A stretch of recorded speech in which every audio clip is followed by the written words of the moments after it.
NOC to teams on all sides. Copy that.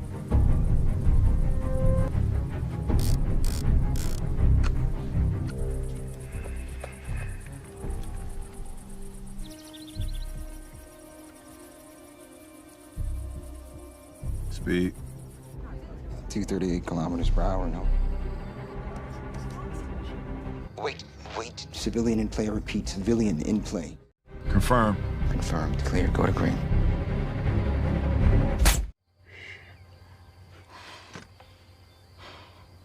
Seorang pembunuh bayaran handal yang bekerja untuk Badan Intelijen Amerika memutuskan untuk pensiun dari pekerjaannya setelah membunuh seorang terduga teroris Rusia dalam kereta cepat yang sedang melaju di Belgia.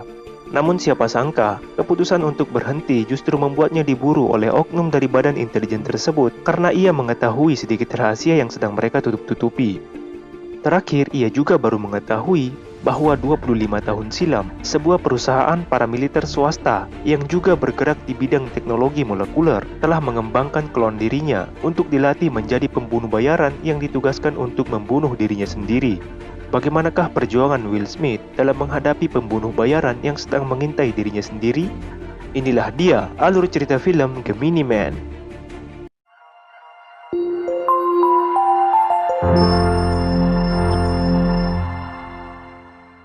Film dibuka di kota Lech, Belgia. Henry Bragen, seorang mantan Angkatan Laut Amerika Serikat yang bekerja untuk DIA, Badan Intelijen dan Pertahanan Amerika, ditugaskan untuk membunuh seorang teroris di dalam kereta cepat yang syarat penumpang.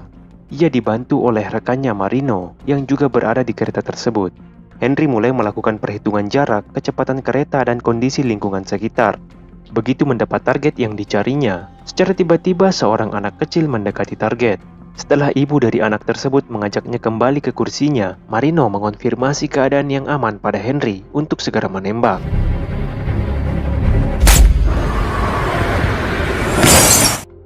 Tak disangka tembakan Henry berhasil mengenai target pada bagian leher. Hal itu dibuktikan Marino yang sempat merekam kondisi korban dan situasi kepanikan dalam kereta pasca penembakan. Henry meminta Marino untuk segera menghapus video tersebut.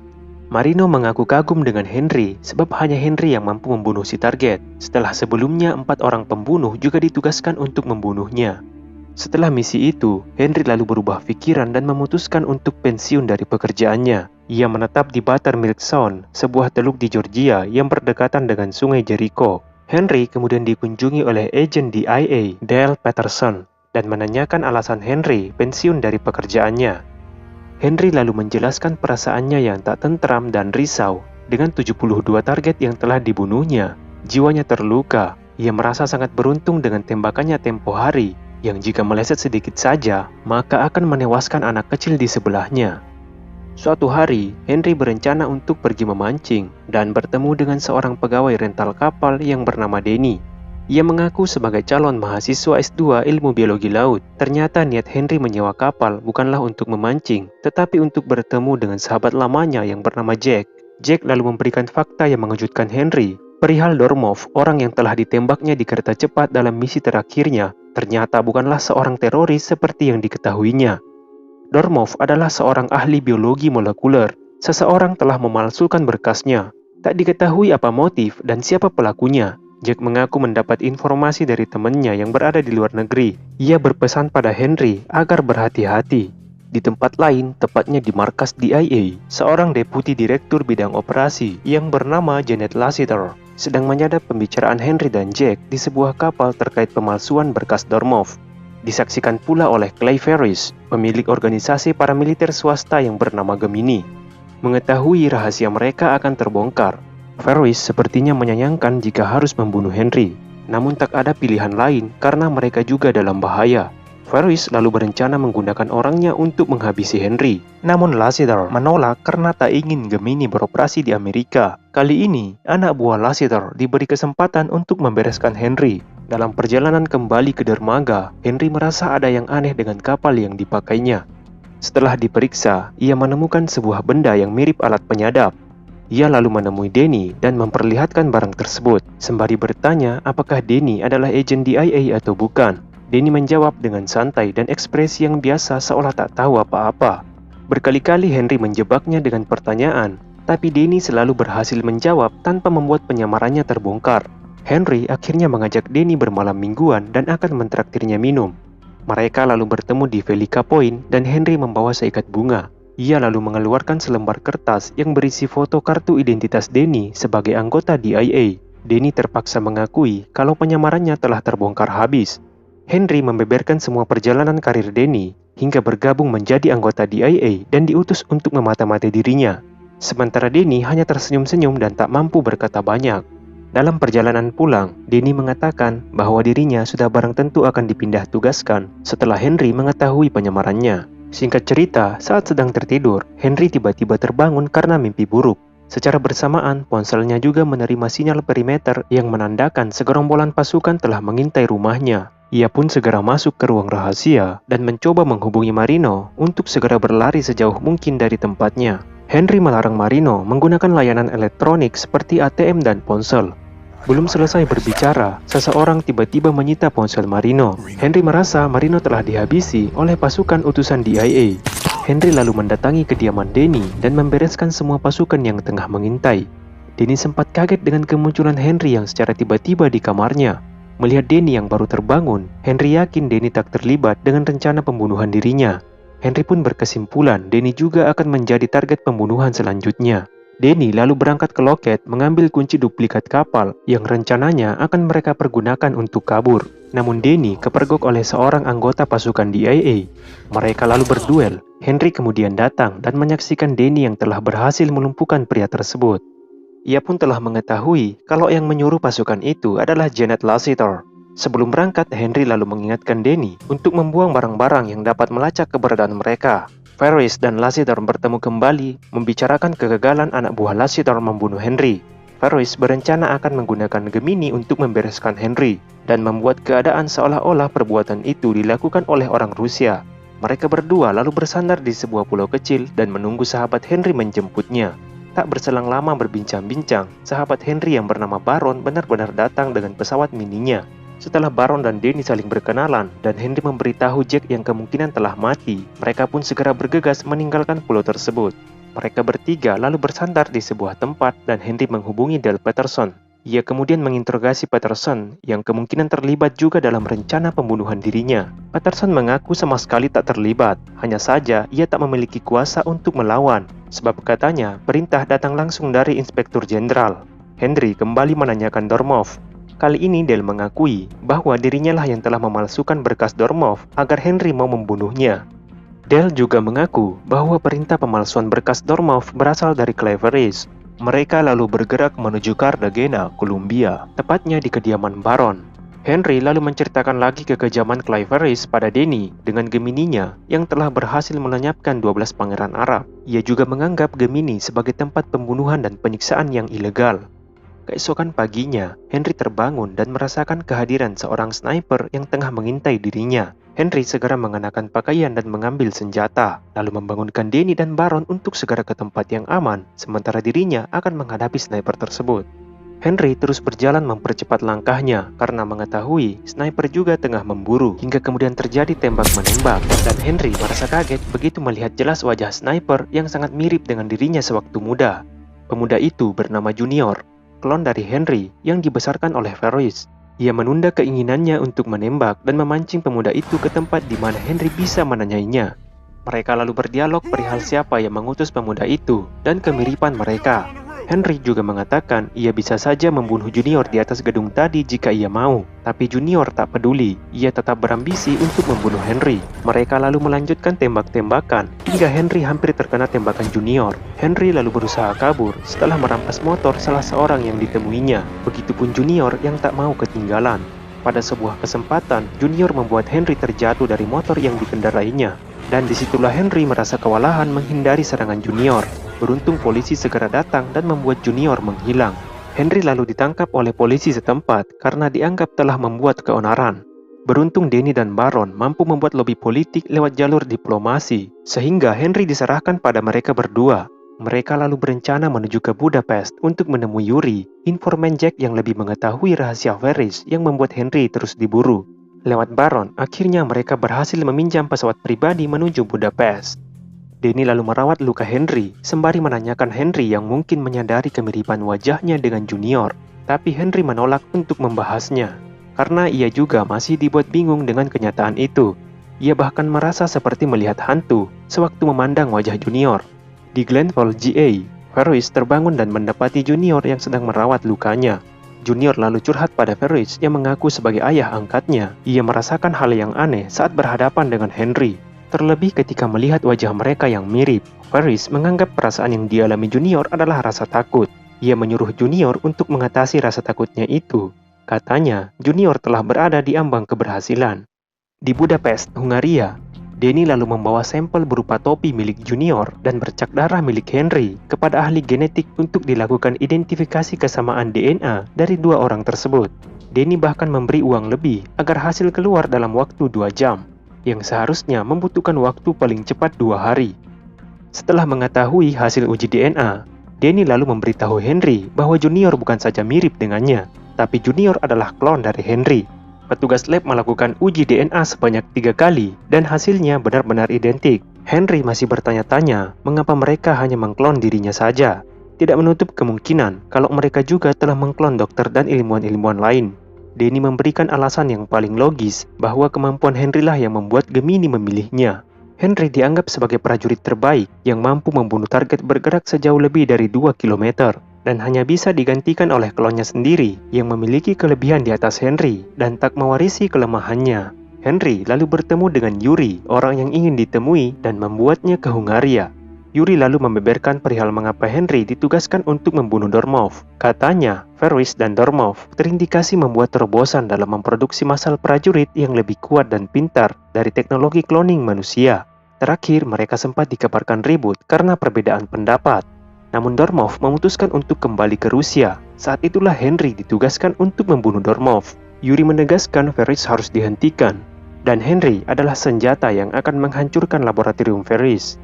Danny lalu mengusulkan menggunakan Junior untuk menangkap Ferris dengan cara mengatakan semua yang telah dilakukannya. Janet Lassiter lalu dihampiri oleh seseorang yang diutus untuk menyampaikan pesan Henry yang berisi ancaman. Ia menyebutkan alamat dan semua kebiasaan Janet sehari-hari. Tak lama ponselnya juga berdering dan ternyata yang menelpon adalah Henry. Ia membohongi Janet dengan mengancamnya. Katanya ada 2 orang sniper yang sedang membidik Janet. Henry lalu menanyakan keterkaitan Janet yang telah mengkloning dirinya. Namun Janet membantah dengan mengatakan alasan program cloning tersebut telah dimulai sebelum dirinya bergabung. Henry kemudian mengatakan bahwa ia akan menyerahkan Danny agennya, namun orang yang menjemputnya haruslah Junior. Mereka pun sepakat bertemu dengan Junior di kastil Vajida Hunyad malam nanti. Malam harinya di depan kastil, Henry dan Danny sepakat untuk menjalankan aksinya menangkap Junior, sedang Junior juga ditugaskan untuk membunuh Henry. Danny memasuki kastil dan bertemu dengan Junior. Dengan sikap kaku dan was-was, Junior lalu menggeledah Danny. Curiga ia membawa alat penyadap atau semacamnya. Setelah merasa semua aman, Junior lalu meminta Danny untuk menelpon Henry dan membicarakan tempat pertemuan mereka selanjutnya, sembari mengancam akan menembak kepala Danny jika dalam waktu 11 menit Henry tidak muncul. Danny lalu mengemudikan mobil menuju ruang kuarsa katakomba. Junior lalu memasang jebakan granat pada lorong ruangan dan mengikat Danny di sebuah pilar. Di sepanjang jalan, Danny terus bertanya pada Junior, meski Junior sangat jarang menjawabnya. Merasa kesal dengan Danny yang terus bertanya, Junior menyumpal mulut Danny dengan lakban dan memasang kacamata inframerahnya. Tak lama terdengarlah suara ledakan granat, pertanda Henry telah berada di tempat itu. Begitu Junior ingin memeriksa keadaan, justru dirinya lah yang termakan jebakan Henry.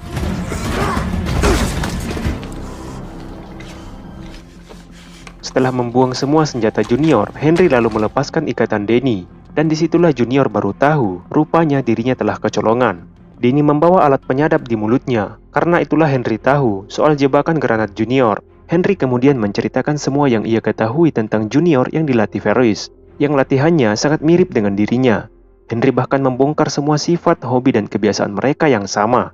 Bahkan kelebihan dan kekurangan mereka. Henry menjelaskan mengapa Ferris memilih dirinya sebagai domba cloningnya. Karena Ferris tahu tak ada lagi prajurit yang seperti Henry. Akan tetapi Junior masih saja tak mempercayai Henry. Hingga akhirnya dengan nada tinggi, Henry membentak Junior dan memberitahu bahwa 25 tahun yang lalu, Ferris mengambil darah Henry dan mengkloning Junior. Ferris selama ini telah membohongi Junior dengan mengatakan bahwa Junior adalah anak yatim piatu. Meski begitu, Junior masih bersikeras dengan pendiriannya. Ia tetap ingin membunuh Henry. Mereka pun akhirnya bertarung habis-habisan hingga senjata Henry terjatuh dan diambil oleh Danny. Tapi Henry melarang Danny untuk menembak Junior. Perkelahian terus berlanjut sampai mereka bersama-sama tercebur ke kolam. Danny melihat Henry dalam bahaya. Ia pun segera mengambil tindakan menembak lengan Junior. Junior kemudian kabur sembari berteriak kalau dirinya bukanlah Henry. Mereka lalu terbang lagi ke Georgia mencari Ferris. Di markas Gemini, Junior yang dalam keadaan bingung datang menghampiri Ferris menceritakan kembali momen saat Junior menginjak usia 12 tahun, tepatnya di hari ulang tahunnya. Padahal Ferris telah mengatakan bahwa Junior adalah anak yatim yang dipungutnya di stasiun damkar, dan sudah barang tentu Ferris tidak akan pernah tahu hari ulang tahun Junior. Hingga akhirnya Junior mengeluarkan kalimat bahwa Ferris dan ilmuwan lablah yang telah membuatnya, lalu kemudian dilatih untuk membunuh Henry. Ferris pun mengaku telah membohongi Junior selama ini. Ia lalu mencoba menghibur Junior dengan berkata bahwa Juniorlah yang terbaik. Junior memiliki semua kelebihan Henry, tapi tidak mewarisi kelemahannya. Sementara Henry, Danny dan Baron telah mendarat di Georgia. Mereka lalu masuk ke kawasan peternakan hendak mencari truk, namun dari balik persembunyian, Junior menembak Henry dengan racun lebah, hingga membuat Henry kesulitan bernapas. Junior lalu menyuntikkan penawarnya yang membuat Henry kembali baikan. Ia lalu meminta izin untuk mengeluarkan sesuatu dari tubuh Henry. Junior lalu mencungkil alat pelacak yang ditanamkan pada bisep Henry 3 tahun yang lalu saat menjalani operasi. Rupanya Junior telah balik berpihak pada mereka bertiga. Mereka lalu menuju ke markas Gemini untuk mencari Ferris. Di sepanjang perjalanan, Henry menceritakan kisah ibunya yang atas permintaan Junior. Saat mereka berhenti di lampu merah, Ferris tiba-tiba menelpon Junior dan menyuruhnya untuk lari meninggalkan mereka. Namun Junior tak menghiraukan Ferris. Saat Junior membelokkan mobilnya di persimpangan, sebuah pasukan tiba-tiba menembakkan misil ke arah mereka. Get out of the car! Go! Junior dan Henry selamat dari tembakan tersebut, tapi tidak dengan Baron. Junior lalu berlari mencari Ferris, sementara Henry dan Danny bersembunyi di balik tembok. Pasukan Ferris lalu memberondol mereka dengan senapan mesin berteknologi canggih yang meluluh lantakkan seisi bangunan. Junior kemudian berduel dengan ayah angkatnya. Henry lalu memberitahu Danny untuk menembak pasukan pada leher dan persendian, karena pada bagian tersebutlah celah dari baju anti peluru mereka. Perlawanan mereka tak sia-sia, karena banyak membunuh pasukan Ferris yang dibantu oleh FBI. Danny sempat tertembak pada bagian pahanya yang membuatnya kesulitan untuk berjalan. Saat Henry telah kehabisan peluru, sementara masih ada saja pasukan yang mengintai mereka, tak disangka Junior muncul dan menembak habis pasukan yang sedang mencari Henry.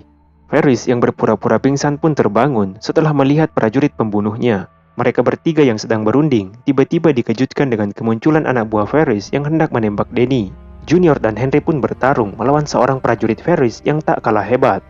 Ia seolah-olah tak mempan dengan peluru. Setelah Danny menembak tabung gas yang dilemparkan ke arahnya dan disusul dengan tembakan Junior yang bertubi-tubi, akhirnya anak buah Ferris pun tumbang. Henry lalu mencoba membuka topeng prajurit Ferris dan mereka pun terkejut setelah melihat wajahnya. Ternyata dia adalah klon dari Henry juga yang masih berusia belasan tahun. Dari belakang, Ferris lalu muncul dan menceritakan motifnya melakukan itu semua. Ia melihat aksi dan kehebatan Henry. Ferris mengharapkan versi sempurna dari Henry dengan mengklon Junior dan yang lainnya. Ia mengaku memiliki tujuan yang mulia, yaitu menggantikan prajurit yang kerap mengalami PTSD setelah perang, bahkan bunuh diri. Lebih jauh, Ferris ingin menciptakan dunia yang aman. Junior lalu mendekatkan moncong senjatanya pada Ferris, namun Henry mencegahnya. Ia berkata jika Junior membunuh Ferris, maka akan melukai dirinya sendiri, karena Ferris adalah orang yang merawat dan membesarkan Junior. Henry lalu meminta Junior melepaskan senjatanya. Namun tak disangka, justru Henry lah yang menarik pelatuk senjata itu, lalu menewaskan Ferris seketika. Ia tak ingin Junior menyimpan rasa bersalah karena telah membunuh ayah angkatnya. Henry lalu bertemu dengan Dale Patterson, dan Patterson meminta maaf pada Henry. Ia memastikan tak ada lagi klon yang lain. Begitupun dengan lab Gemini yang telah dibongkar. Sementara Patterson mendapat kesempatan bebas dari tuntutan jika ia telah membunuh Janet. 6 bulan kemudian, Henry dan Danny bertemu di sebuah kampus perguruan tinggi. Henry mengucapkan selamat pada Danny yang telah naik jabatan. Dari kejauhan, Junior datang menghampiri. Ia akan memasuki jurusan teknik. Henry membawakan paspor, SIM, dan akta lahir untuk digunakan Junior. Junior juga telah mengganti nama menjadi Jackson. Junior lalu memandangi Henry dan mengatakan ia yakin 30 tahun kemudian ia juga akan memiliki penampilan seperti Henry. Mereka pun mencari tempat makan siang, dan sekian.